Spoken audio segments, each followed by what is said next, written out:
General naman kayo. Alam niyo ba na hindi man lang siya na-serve kung anong kaso kung pinacharge sa kanya ngayon? Hindi niya alam. No? Kahit na PI man lang. Alam mo, ang charge sa kanya nasa dyaryo lang. No? And then, hindi pa kayo na ano na ganito ginagawa natin. Sumusunod tayo sa isang entity na hindi na tayo membro. Nag-withdraw na tayo. And yet, sir, you are the Prosecutor General. Yes. You know how to exercise due process.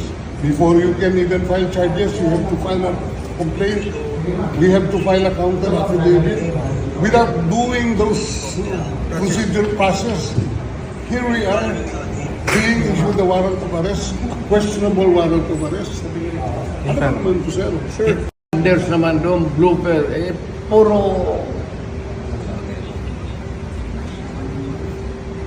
pagdating sa trial dyan, tatawagin kita sa witness stand.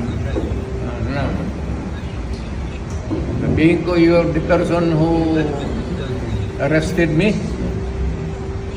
May I know the reason why?